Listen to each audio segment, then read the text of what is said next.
Here's a song that will get your heart rate up. Every time I sing the word up, reach for the stars. Every time I sing the word down, touch the ground. The rest of the time, march with your knees high. Those magnificent men in their flying machines, they go up to the up, up, they go down to the down, down. They enchant all the ladies and see all the scenes with their up to the up, up, and their down to the down, down. Hello and welcome to Powell River Airport in Powell River, British Columbia, Canada, home of the Westview Flying Club and its hangars. And here in hangar number 17, the Spirit of Mackenzie, my home-built experimental Searey amphibious seaplane, and my vicious guard dog Samantha, direct from the refuge in Bratislava, Slovakia. I'm Bob Grantham, and this is my YouTube channel, Spirit of Mackenzie. I welcome you to follow along.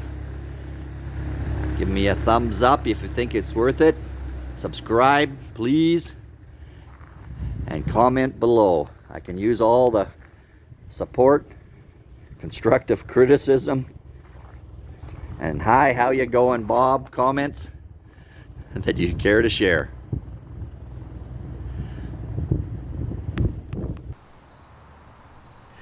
Gonna be a big event at the hangar shortly. Big milestone. Success or failure. We're gonna start the engine for the first time since I've had ownership of it. I received it rebuilt from Rotec in Vernon, BC. in 2015. The engine was originally built in 1999, put on about 750 hours before that rebuilt. But in all that time I've owned it, never started it. In the previous videos I went through all the challenges and successes in getting the engine ready to start, and we're there. So I think I've earned the right to wear my Rotax hat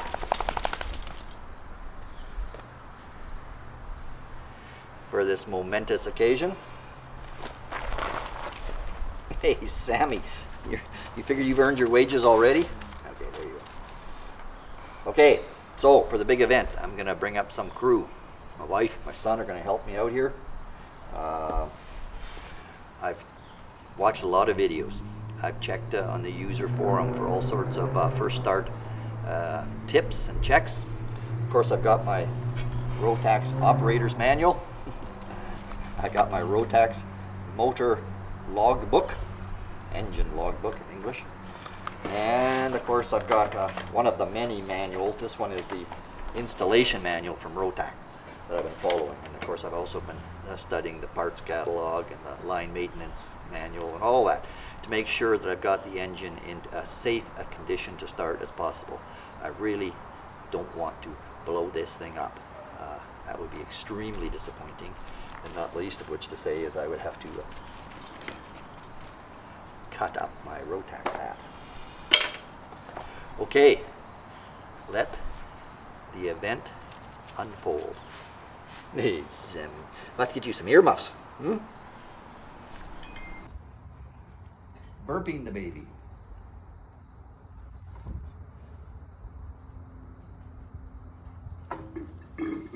Oh, that's a satisfying burp. Okay. Those magnificent men in their flying machines, they go up to the up, up, they go down to the down, down. They enchant all the ladies and see all the scenes with their up to the up, up, and their down to the down, down. Up and down, flying around, looping the loop and defying the ground. Up and down. Master switch is on. Electric fuel pump is on. Throttle to idle. Starting carb on. Start for 10 seconds.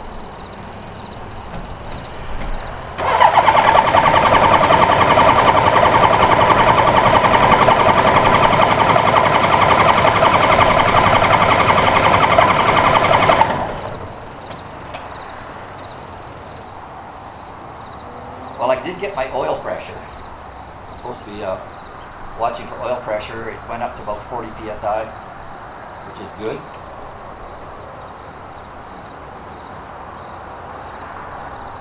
Just going to let the starter cool down. So the prop is spinning back there, I think. Sebastian? What? The propeller is spinning. Yep.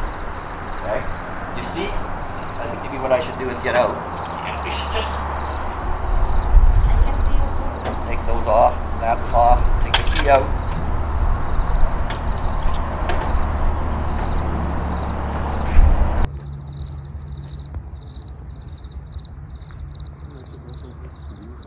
No, it's just an open pipe. Sounds to come out.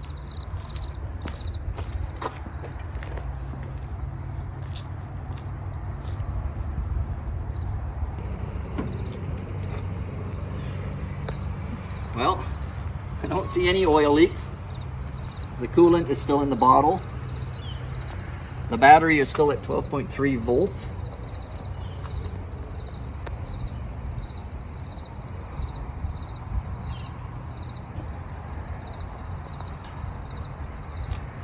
I don't know. Okay, I think that's enough for today. We'll put her back in the roost and I will Google and YouTube and troubleshoot. So today we're hiking another section of the famous Sunshine Coast Trail. This time we're hiking from Inland Lake, this beautiful lake. It's famous for having a wheelchair accessible hiking trail all the way around its circumference, some 13 kilometers long. The trail is, which means the lake is probably 3 kilometers long. It's very popular with bikers, walkers, hikers such as ourselves. Motorboats are allowed on the lake, but only up to 10 horsepower. So presumably planes are not allowed to land. But what if you turn your engine off, did a dead stick, and had no horsepower? I'll have to check into that, because this looks absolutely gorgeous.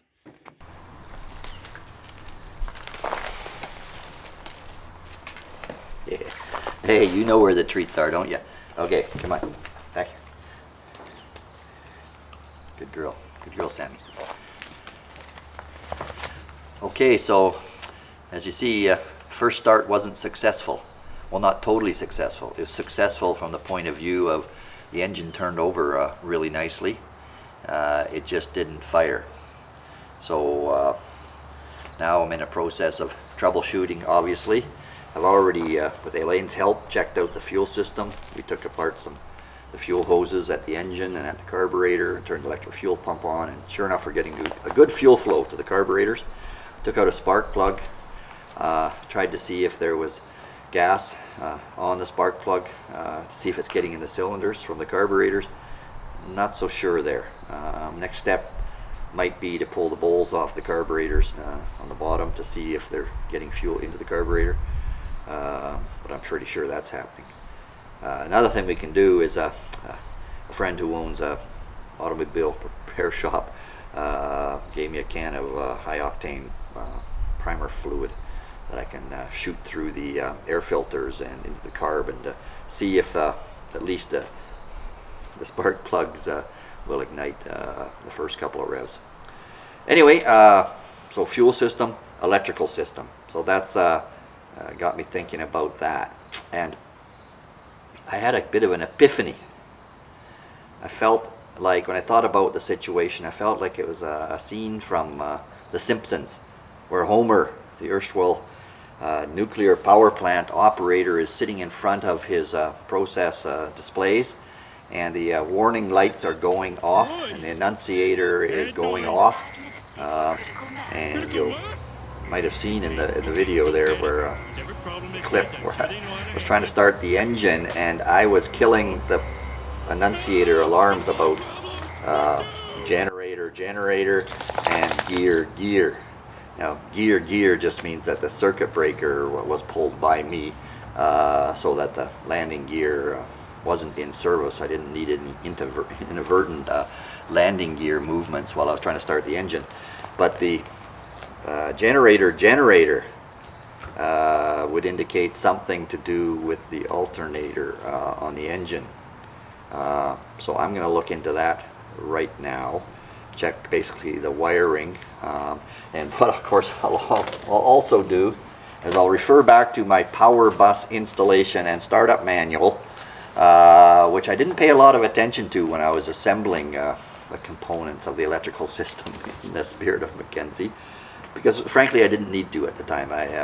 But now it's time to pay attention to it, and because it's got a lot of instruction on how the system works, how to hook it up properly, not just in this case, my case, but in various other types of layouts and applications. And then most importantly, what all the warning signals mean, and how to check out and start up the system. Yes, I have read all this before, but I truly have not memorized it, and more importantly, I have not actioned a few of the items I should, and I'm going to do that now. And hopefully, hey, Sammy, come here, pay attention, okay? Thank you. I need all the help I can get. Most importantly, hopefully by addressing this, I might uncover a problem with the electrical system that is preventing the starting up and running of the engine. Hey, Sammy, you gonna help me? Oh no, Sammy, you got dirty paws. Dirty paws. Good girl. Take off the front deck. I've been disconnecting the D-sub connectors, and notice that two critical wires, these go to the circuit breaker, this circuit breaker here for the generator, and they're not hooked up. So no wonder I've got the generator annunciator alarm going off when I drip the master, push the master. Whether that affects the engine startup, I don't know. But let's see. So this is the power bus, which is a separate package I purchased to install in the wiring harness. Its purpose is to monitor the high amperage breakers and to act as a electronic breaker for the low amperage circuits.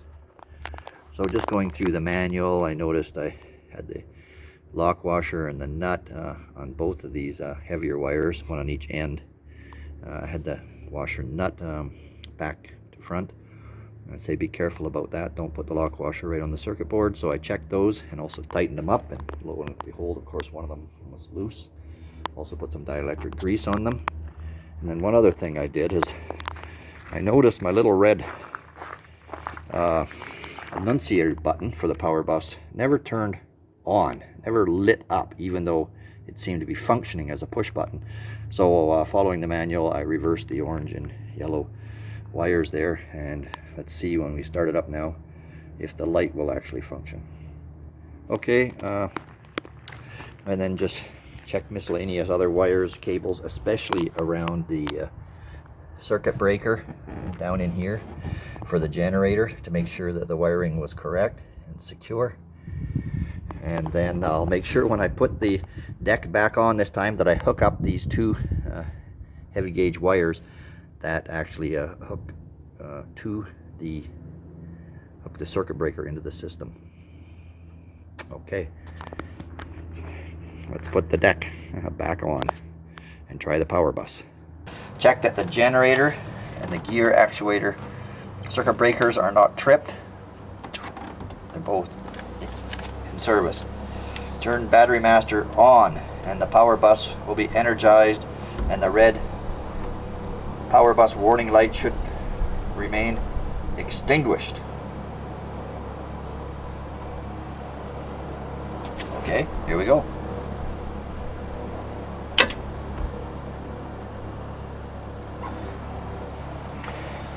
So far, so good. And something about the audio and blah blah blah. You know, here comes the dyno turning on. That's good. Now it says press the power bus warning light once, and you should hear test OK. Test OK. Yes! Oh, I'm so happy. That's the first time I've heard test okay. We're making progress. Well, you know how I talk about the spirit of Mackenzie being a lawn ornament until I get it into the air. Well, there's a beautiful house just a half-mile away from our airport that's got some wonderful lawn ornaments, including a true plain lawn ornament. And I've just been talking to the owners here, and they say this experimental plane was built here by a Westview Flying Club member quite a few years ago. It flew at least once, apparently over to Searey Island, which I talked about in an earlier video, and had some sort of incident, shall we say. And since then, this plane has been sitting here as a true lawn ornament, the ranks of which soon the spirit of Mackenzie will ascend and no longer be a lawn ornament and truly a plane. Well, not only has the plane seen better days, but the pilot looks a little worse for wear. Could be a But million your heart for all yeah, we know. but still got a non-functioning six-pack of dials in there. Must have kept the kids entertained. Oh yeah. The poor mechanic got caught on the wrong side of the shroud when he closed it. Okay, I thank you very much for letting me have a look at. So, as can be expected on a new installation of a rebuilt motor on a completely new airframe, I haven't been successful with the first couple attempts to start the engine. I don't think there's a fundamental problem. It could be a number of minor problems all adding up, or it could be just one relatively minor problem that I haven't figured out yet. So I've been trying to work step by step through some sort of a troubleshooting algorithm, asking for help wherever I can get it, and getting a few unsolicited opinions, which thrown into the mix add both constructive criticism and confusion. Anyway, the role of the project manager to sort through all this crap and get to the objective at the end, which is to start the engine. Okay, so engine won't start. Well, all an engine needs is air, fuel, and spark. Well, air is kind of a no-brainer. It's just a couple of simple air filters on the front end of the carburetors. No problem there. Fuel, a bit more problematic, and ignition, the most problematic to diagnose. And according to Rotec, the engine rebuilder I got the engine from a few years ago, when I called them, they said the most likely problem was ignition. So, looking at the ignition system, first I very carefully checked the wiring that I had done on the ignition switch against the wiring list, and also against the Rotec's manual, installation manual, for what the engine expects in the way of ignition wiring. I did find that I was missing a ground on the ignition switch, which I installed, and also there was a diode required on the starter solenoid that the ignition switch called for, so I installed that. Maybe those two minor things will have an effect, I don't know. And then, of course, I followed the wiring for the ignition switches back to the engine. That's these two wires here, C1 and C2, coming from the ignition switch to the 6 pole plugs on the two electronic ignition modules that come with the engine. I verified that all these connections were correct, and I also verified that these leads coming off the generator down to the rectifier were also correctly installed, along with miscellaneous other wires. That all appears to be okay. And then final step for ignition was I took out all the spark plugs, the 8 spark plugs, 2 per cylinder, and I checked the gap, and lo and behold, the gap was tight. It was much less than the manual calls for, so I opened up the gap on each spark plug to, I think, 0.034 inches, which is what the manual calls for. Though I'm a little bit nervous about that, because I trust the rebuild shop to have set the gap correctly. And if they set it tight, they might have had their reasons. But anyway, I put it to what the manual calls for. Now, one thing that the Rotax manual, the online forums, and the YouTube videos all point out is you got to be really careful with the mechanical synchronization of the two carburetors. And you start off by making sure that the idle speed set screw is correct. That's this little screw here, one on each carburetor. You want to make sure that it's in the right position so that when the throttle lever is in the idle position, it's at the correct setting. And in parallel with that, there's an idle mixture screw also to be set per the manual. It's important for the start of the engine, as I've learned, that this idle speed is correct, or at least close enough to correct, that it doesn't impede starting. And then you want to synchronize both carburetors such that when the Bowden cables are activated by the throttle lever up in the cockpit, that they move at the same time and together. And so that's what I'm going to work on right now. Computer is firing up.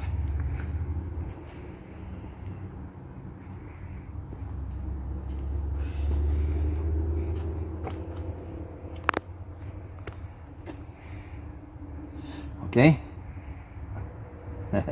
Okay, there's my oil pressure gauge. That one I got to make sure is up in the green within 10 seconds. And then we want to warm it up at a little over idle until the cylinder head temperature is up. I think it's 120 degrees Fahrenheit, somewhere there. And then you can go faster. Okay, let's go. Master on. Fuel pump on. Throttle off to idle. Starting carb on. Clear prop.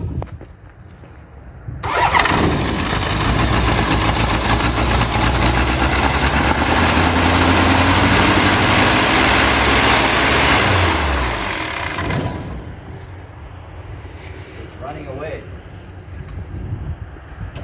So if I went counterclockwise last time... Yeah, so go clockwise, back to where it was, Right there. and then go clockwise just a little bit angle more. There you go. You got her? Yeah. Okay, so we're basically farting around with the idle speed screw, trying to get this engine to slow down and idle upon start, and not tend to scare us by looking like it's going to run away. No electric fuel pump. No starter. Carb. Throttle is off.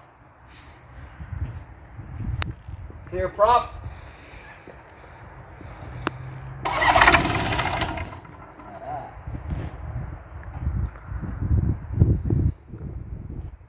Clear prop.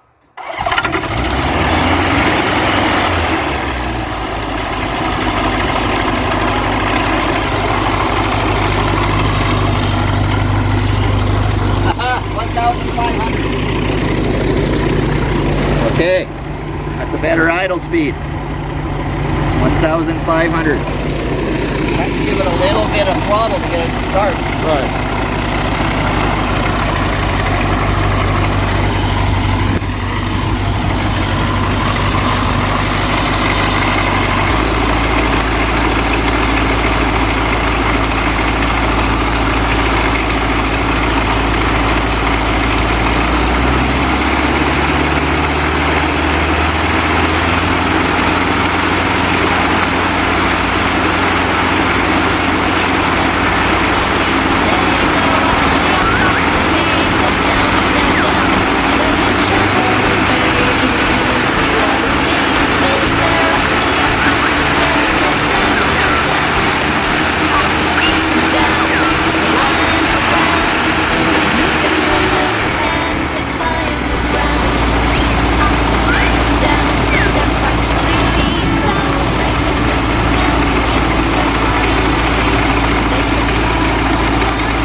Happy Thanksgiving to family and friends wherever they may be all around the world. Best of health, safety and good luck for the rest of the year. Yes. Happy Thanksgiving. Happy to everyone. Thanksgiving. Yay. Watch my grade. Cheers.